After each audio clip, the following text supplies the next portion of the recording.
Anunnaki,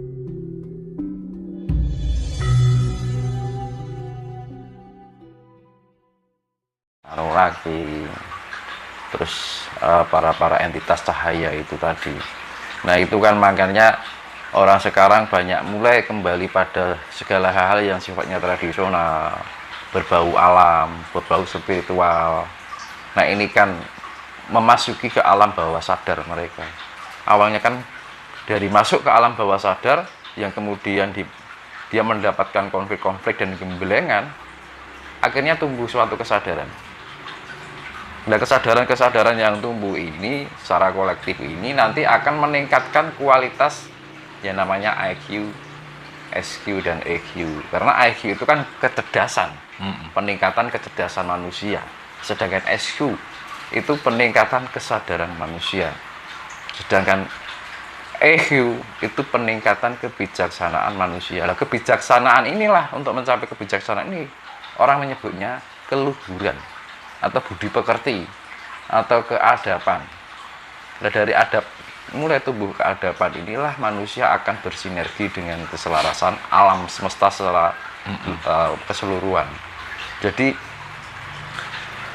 segala apa yang terjadi di alam semesta ini bagian suatu konstelasi, kumpulan dari rangkaian beberapa alam semesta yang harus diseimbangkan kembali. Ketika ada suatu bagian yang tidak selaras, dia akan dipulihkan kembali. Maka terjadinya suatu bencana, terjadinya kebangkitan spiritual, itu semua bagian konstelasi alam semesta untuk penyembuhan diri, untuk menyembuhkan bagian-bagian dari alam semesta, baik secara skala besar hingga skala kecil, dan meleburkan segala sesuatunya yang sifatnya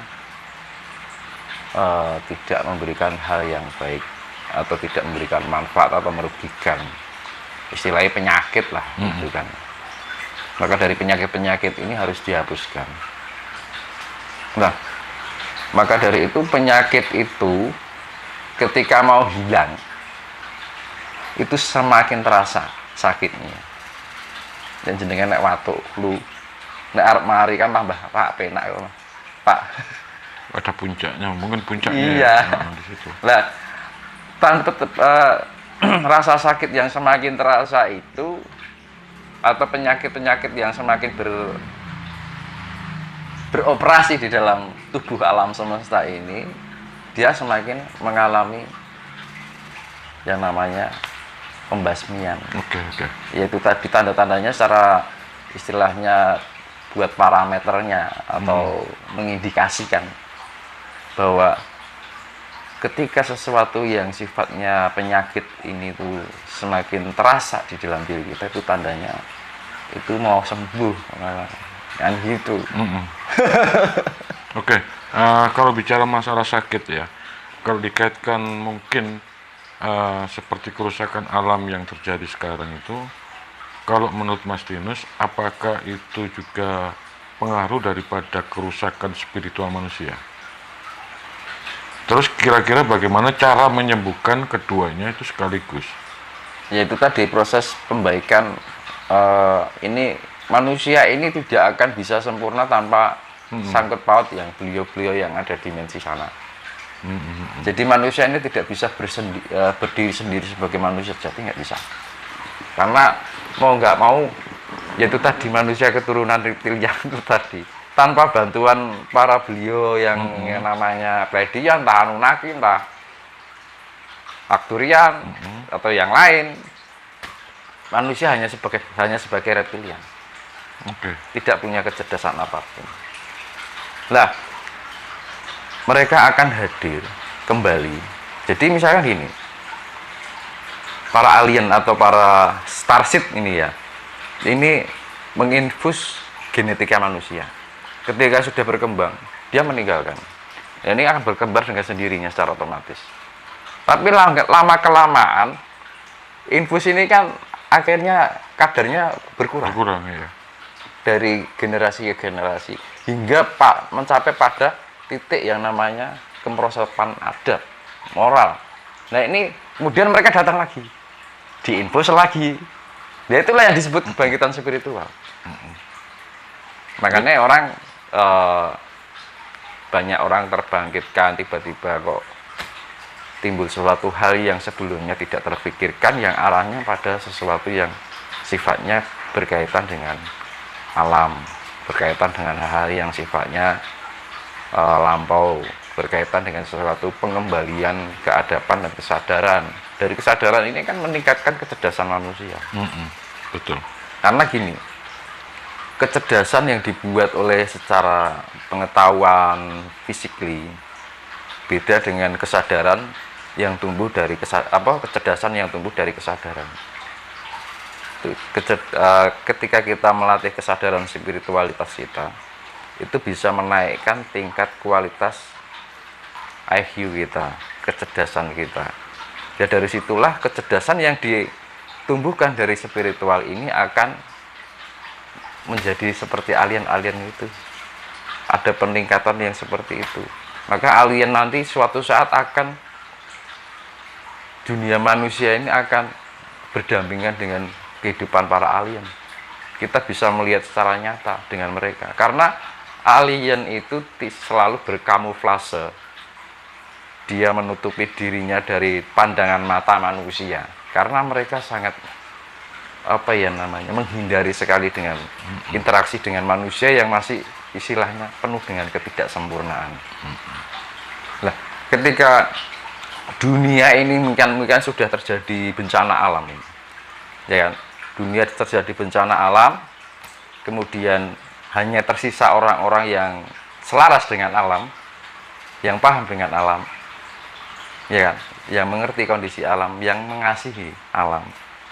Dari situlah sudah terkembur semuanya, hanya tersisa orang yang baik.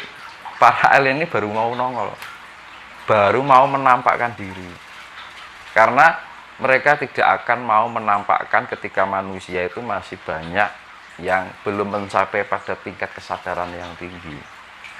Jadi nanti jangan heran suatu ketika setelah terjadi bencana besar, mereka nongol dengan kasat mata.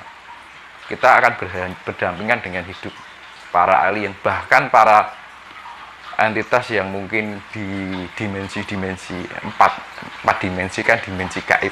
Tapi jadi kita ini kan 3 dimensi ini kan masih terikat oleh ruang dan waktu, ya kan. Kita kan waktu ini kan harus mengalami masa lalu, masa sekarang dan masa depan. Gitu. Artinya kan segala perjalanan kita kan dipengaruhi oleh waktu, juga dipengaruhi oleh ruang, keterbatasan ruang ini yang sifatnya fana. Makanya penuh dengan fata morgana, penuh dengan ilusi. Nah, dunia 4 dimensi itu kan dunia yang tidak terikat ruang, tidak terikat waktu, tapi terikat ruang. Makanya di alam 4 dimensi itu tergantung pada suasana kebahagiaannya, ya kan, tergantung pada suasana kesedihannya. Ketika misalkan ini manusia ketika hidup di bumi 3 dimensi, ketika dia sudah nggak ada misalkan, nah dia membawa kesedihan, nanti di sananya juga kok di dunia 4 dimensi terasa nggak enak, terasa lama. Tapi kalau membawa kebahagiaan dan kedamaian, dia akan mudah sekali untuk reinkarnasi, untuk perbaikan kembali. Oke, saya tertarik tadi barusan Mas Dinus cerita tentang bencana alam. Kira-kira menurut pandangan Mas Dinus, itu bencana alam itu murni karena bencana dari alam itu sendiri atau ulah dari manusia? Contohnya mungkin suatu saat nanti itu akan terjadi perang nuklir dan sebagainya, sehingga mungkin dunia ini sudah hancur dalam mungkin fisiknya, sehingga mungkin manusia tinggal beberapa persen lah, sehingga nanti itu yang entitas dari luar akan turun untuk memperbaiki dan membantu untuk kehidupan yang kedepannya gitu.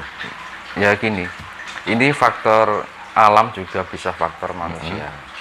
Karena gini, manusia kan sudah di upgrade secara kecerdasannya, ya kan, oleh para starship lah ibaratnya, atau para dewa lah bahasa Jawanya. Nah, mereka akhirnya diwarisi kecerdasan, ya kan, kecerdasannya diwarisi. secara fisiknya loh. Akhirnya orang itu bisa mempunyai teknologi, tetapi kesadarannya kosong. Iya kan? Dia hanya fokus nih kecerdasan membuat teknologi. Akhirnya liar. Kecerdasan yang liar ini yang akan menghancurkan bumi ini. Sekarang perang nuklir itu kan yang mengendalikan kan mesti pemimpinnya, ya kan, otak dari pemimpinnya itu sendiri. Dan itu juga faktor yaitu tadi lunturnya keadaban manusia itu sudah hilang.